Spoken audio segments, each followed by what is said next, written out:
What's up, Staten Island? Baseball world, children of all ages, men and women from across America and around the world if you're watching. Welcome to another episode of Tough Talk, coming to you from Tough Media. That is Chris Reyes right there, Team USA Baseball, also from Tough Media, Metro United Sports Unlimited. My name is Todd. Great to have you along with us once again. I hope you're enjoying these Players of the Week, or Player of the Week, really. I say players, I already ruined the punchline. I ruined the headline here, Chris, right? We got two this week, Chris. Who do we got? Yes, we do. We have Lou Demontreux of St. Peter's Boys High School, left-handed pitcher. We also have Anthony Garafalo from St. Joseph by the Sea, another left-handed pitcher, pitched really well in this week's outings. We'll get deeper into that in the show, but excited to have both of those boys on and looking forward to chatting with them. Yeah, this is going to be good. Again, we say it every week, another good week of baseball for the Island Schools, a couple big victories. Had that special game at the Ferry Hawk Stadium, Chris. Who was that? That was for the first responders, right? Yeah. College of Staten Island versus Felician. CSI actually pulled it out. Felician's a nationally ranked team with some really big-time hitters on their roster, and CSI pulled it out. I believe it was 14-9. Pitchers played well, hitters hit as they always do, and like we were talking to Chris Palomini, if those pitchers can really step up later in the season, Todd, I think they'll have a run in the playoffs.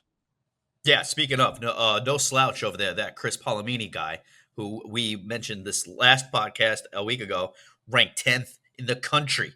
I mean, just I think he's up to 13 or 14 home runs now, Todd, which is pretty impressive for a college hitter.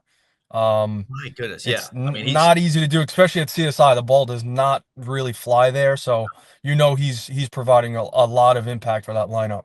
A lot of pop, a lot of power. Once again, Island's doing well.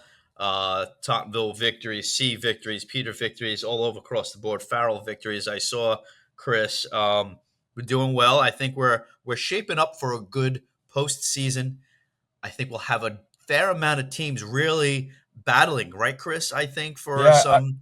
I've been around a lot the past few weeks. I've been telling a lot of people this is the most high school baseball I've watched since I was recruiting in college, and I have to say it, Todd, and I say it every single week, and I'm going to stick to my word here, but Staten Island baseball is at the top of the city. Both Catholic school, both public school.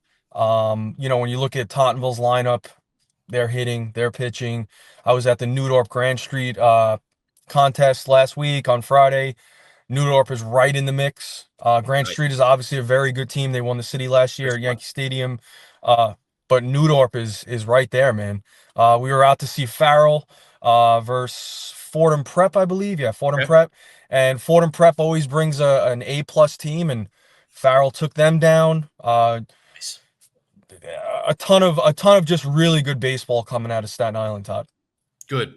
Love it. And there are two guys who are really representing Staten Island baseball very well right now. Let's bring them on. Let's see. Lou, what's up, fellas? Anthony, how we doing, fellas? How you doing? Thank you for having me on. Thank you for having me on. Great to have you guys on. Congratulations, of course, first and foremost to you both guys for having an excellent week and really excelling on the mound. Chris, can you go into the numbers real quick with these guys, what their main stats were, my friend? I was actually at the game when Lou pitched the no-hitter, left-handed pitcher from St. Peter's. It was pretty impressive to watch. Lou is not going to over dominate you with his fastball. He's going to, disturb hitters and get a lot of contact, and that's what he did all game. And, because St. Peter's plays a lot of good defense, Lou ended up having a no-hitter, so congratulations on that, Lou. Anthony Garafalo, I have some stuff written down here from Coach Nelson. I wasn't able to get to that game, Todd.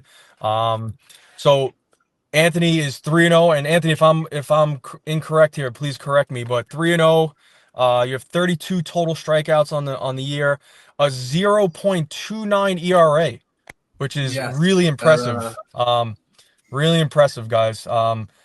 Again, very similar weeks, boys. Very similar weeks. So when we decided to do co-player of the week, we thought it was a no-brainer. And once again, congratulations. Thank you. Thank you. At the time of this recording, these guys just faced off, right, guys? Yes, Yep. we did. All right, who Yes, won? they did. Who won? Unfortunately, Uh, St. Peter's took the loss. Yeah, so yeah, I was 2-1 actually today. at the game, boys. St. Joseph by the Sea. I believe it was 7-0, if I'm not mistaken. John Gano, preseason tough media player, roster of the year guy, pitched really well. Really took the ball out of play, and they were victorious 7-0. So awesome to watch. So two guys that are very deserving of this, and we'll get to off the field stuff in a second. But I was trying to figure out who do I start the conversation with. That's how the winner. I start with the guy who won the game, Anthony. Today, yes, sir. Yes, That's how sir. I'm going to start. I All mean, right. might as well. So, Anthony, we'll start with you. Lou, we'll get to you in a sec. And the ERA, my goodness, is that something you really pride yourself on and really keeping that run Um, total down? What's the secret to your success so far this season, uh, my friend? well, yeah. So when people see ERA, they usually see a lot of pitcher and just a lot of good stuff come out of the pitcher. But it also reflects the team as a whole because the defense my team has really just been playing. It helps so much just to have confidence behind you. Just to be able to pitch knowing that every play is going to get made. It takes a lot off your shoulders. What's your Yeah, that must be a repertoire like? really good feeling to have that Yeah. as a pitcher. Repertoire, four seam, two seam, a changeup, and then it's in the middle of like a curveball and a slider. So I like to call it a Okay. slurve, but So you had great success so far this season. I always like to ask this question. We're doing well right now. What about your game? Now you get nitpicky, right? You're fine tuning.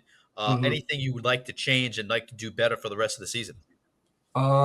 Just being able to work on my changeup. Honestly, that's just Oh, been not my worst pitch, but everything else has definitely been overshadowing a little bit much. Two seam's been great, and curveball's been really good. all right. Lou, similar questions to you. Your success this far. What are you noticing about your game that is different from years past? Is it just physical growth? Some people are just getting bigger, you're throwing stronger. But I feel like there's other, and Chris and I talk about this every week with the player of the week. Is it better approach, perhaps? Is it better planning? Is it maturity to your game, Lou? What's been the secret to your success thus far? I think I just actually just pitching the contact, like having my fielders be able to make plays, and I'm very confident. Even in the pitching last game I pitched, a second baseman made a beautiful play in shallow outfield to get him out. Like so, having that confidence is make it easier for me not to go there and try to strike everybody out, but to get weak outs and get So you know turning. that if you're no you're spotting trying to spot a fastball inside on your number three hitter, you know that if you leave it out over the plate a little bit and he hits it hard, you got good fielders behind you, is what you're saying, and that that's a big part of the game. Yeah, yeah, pretty much. I have a lot of confidence in all those guys playing the field. This is great, great, Chris.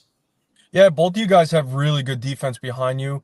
Let's talk a little bit about your catchers, right? I'm a fellow catcher. I know both of your catchers.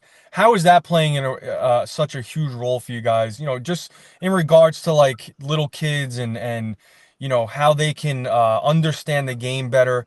What has Vin Grimaldi and DePetro meant to you guys? As a battery, if that makes sense. Yeah, so especially DePetro, he's just been. I mean, I watched his video that you guys did with him before, just so I get some questions. But like he Thanks. said, he knows me more than myself. He knows where I'm going to throw my pitches, where they're going to go, and it just helps knowing that I could spike a curveball on an 0-2 count, and I won't have to worry about it getting to the backstop. So just being able to just throw wherever I want and just having confidence, it really helps. That's Great awesome. question, Chris. Lou. Yeah, but I mean, Vin Grimaldi is an amazing defensive catcher. Like I don't have to worry sometimes if I spike a ball or if I, maybe overthrow a little bit. He somehow never gets past him. Like, give me a lot of confidence to be able to throw like an 0-2 curveball in the dirt, knowing that he, won't get by him. How about I don't know if you guys if the catchers are really doing the pitch framing. Chris, are they pitch framing at this stage yet? Right. Yeah, I mean both of those kids at that level, they're both playing Division II baseball next year, and in regards to the level in the city, they're probably right at the top, if not the two best in the city. To be honest with you, I know most of them. I've trained most of them, so they're blessed to have these two Yeah. as part of their battery, so to say, Todd.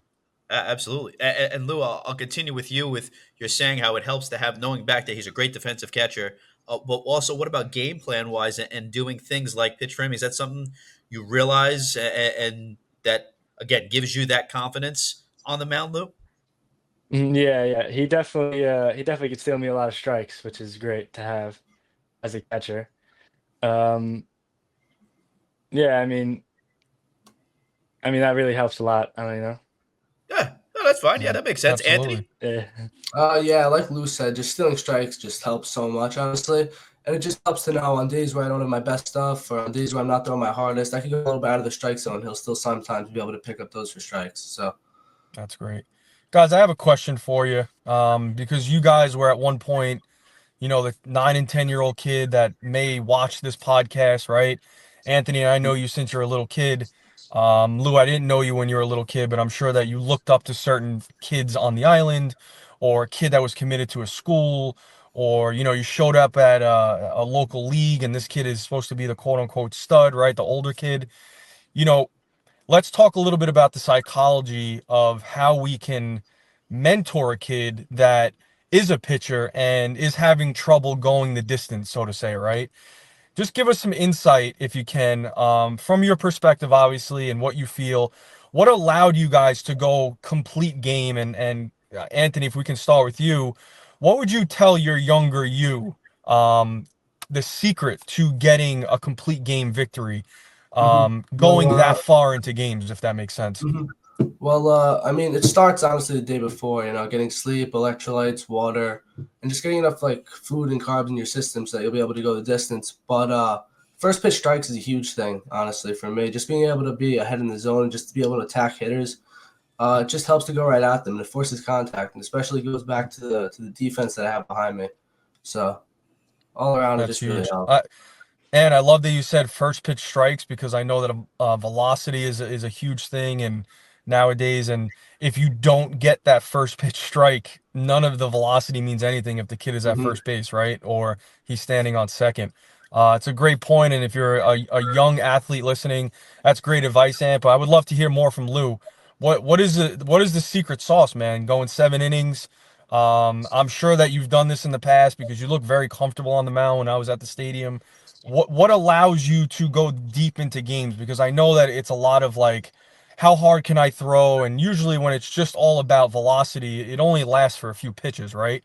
So, Yeah, yeah. break that down a little bit deeper on how you went so deep in the game, versus Cardinal Hayes. Yeah, getting ahead in counts is a big thing about it.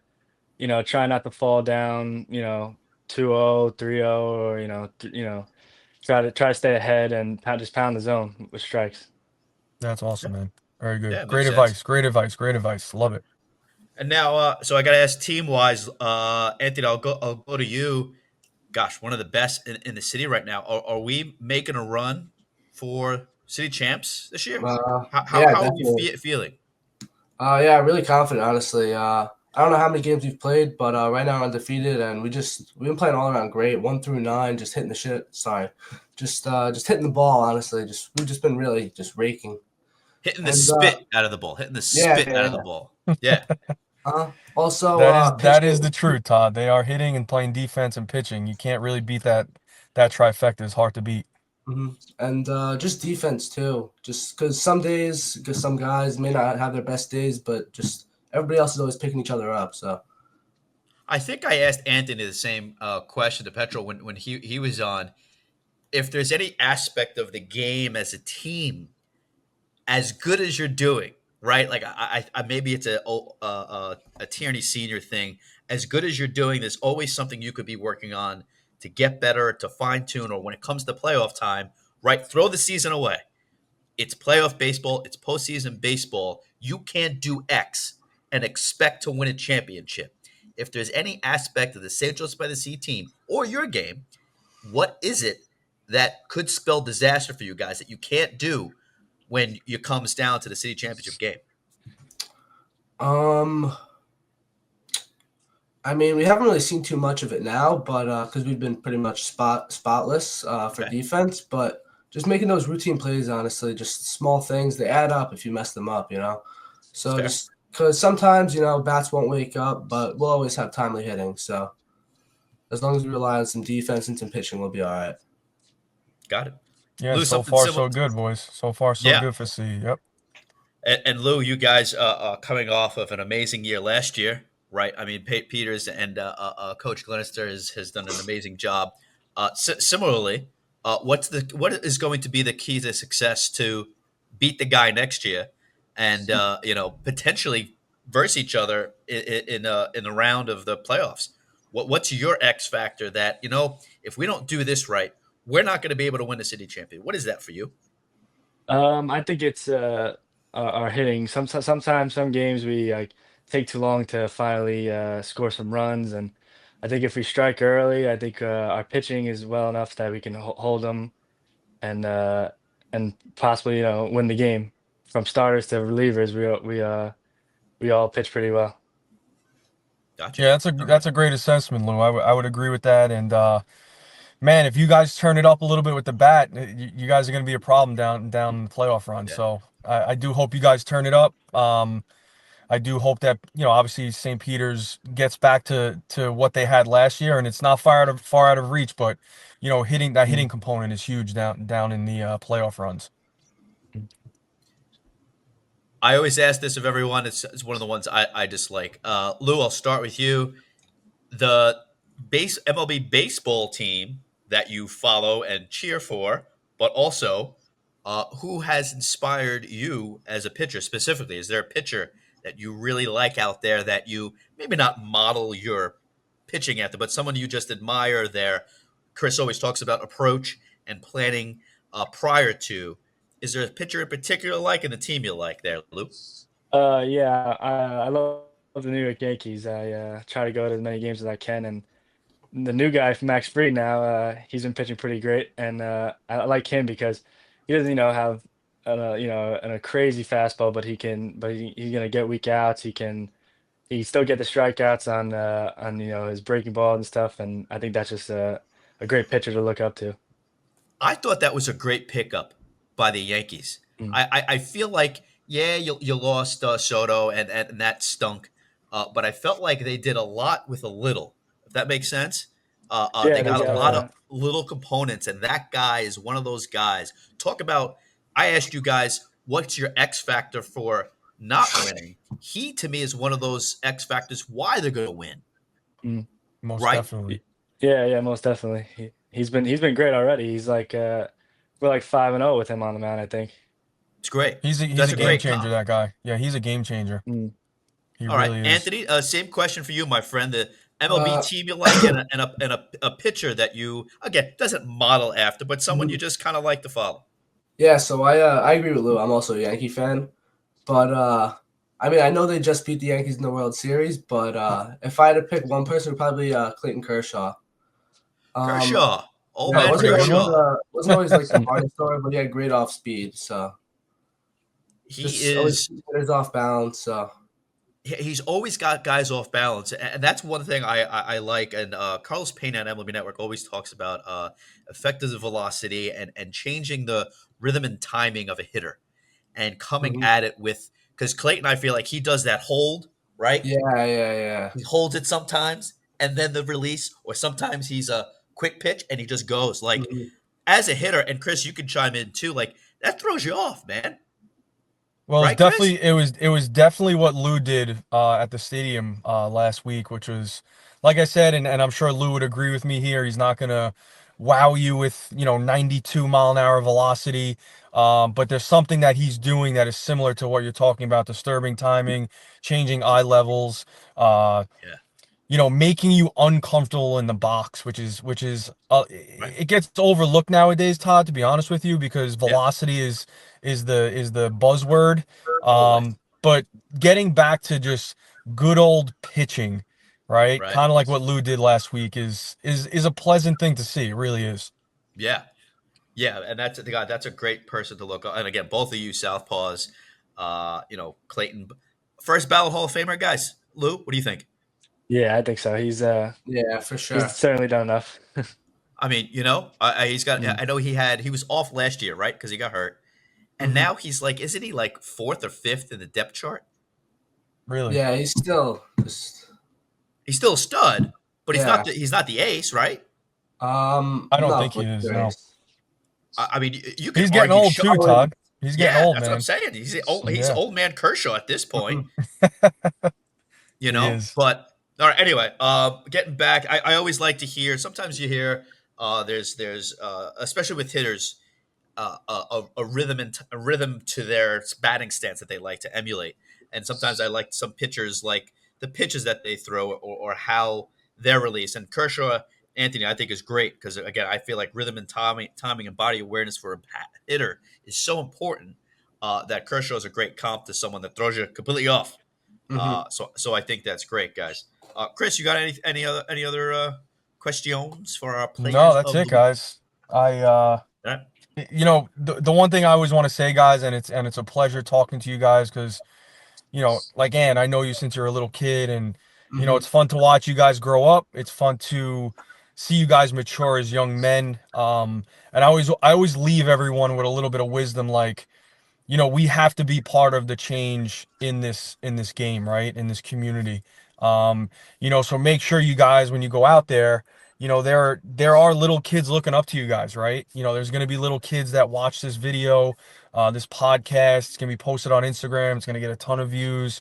But just always know that when you guys go out there, there's a responsibility to be that guy, right?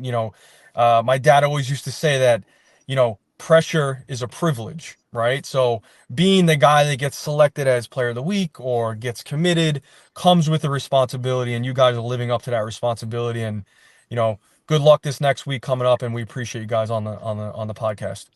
Hmm. Thank Thank you. you, Coach. Thank you very much. Thank you for having me too. I echo that. Great way to end it. Lou, Anthony, thank you for your time. Congratulations on your success thus far. You're not done. City championship still to win. And as Chris said, represent you, your family, your school, and Island proud.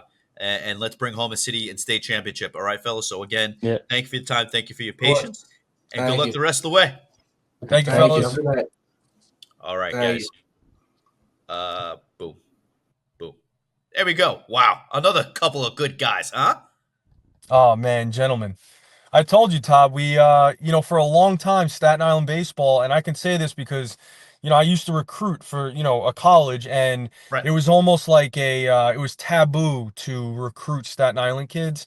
And Yeah. I'm proud to say that that's starting to change, as you can tell with a lot of our guests. They're well-rounded, good Yeah. people, good family people, good kids in their community. Yeah. And leave the baseball thing aside, they're just good people, right? Yeah. And I think that's really important that we put the aspect of being a good human before being an athlete, and these guys definitely do that, Todd.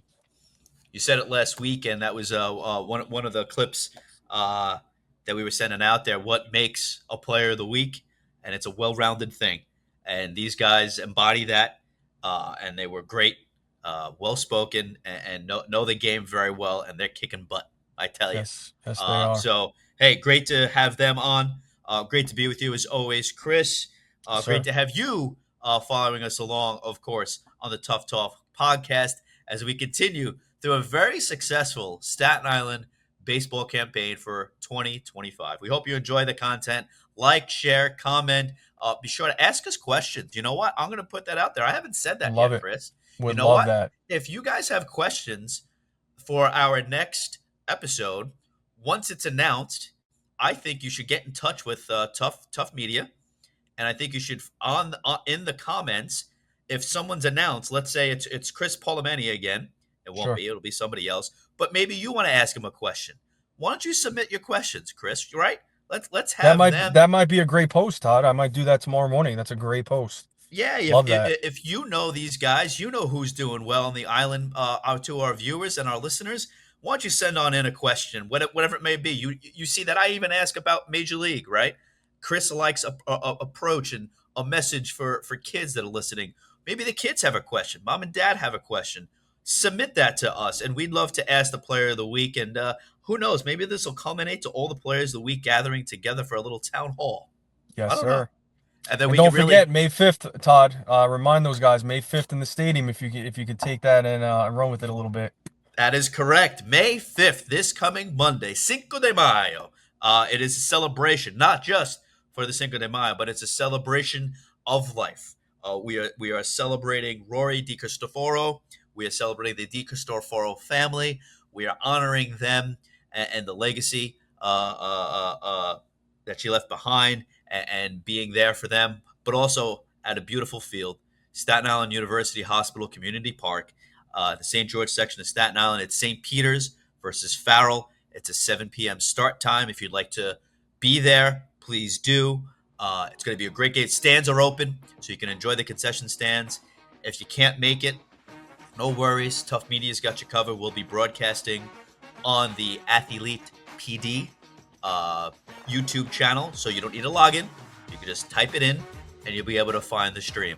So great thought, Chris. I'm glad you put that out there. That's May 5th, and way down the line, June 18th, of course, the Metro United Baseball League All-Star Game pitting the Staten Island's Public School Athletic League versus Catholic School of Staten Island. So just to put that on your radar. But yeah, Chris, another good one. Appreciate you, buddy. Thanks, Todd. See you guys soon. All right, guys. Till next time. Have a great Till night. next time. That's Chris. I'm Todd. Have a good one, guys.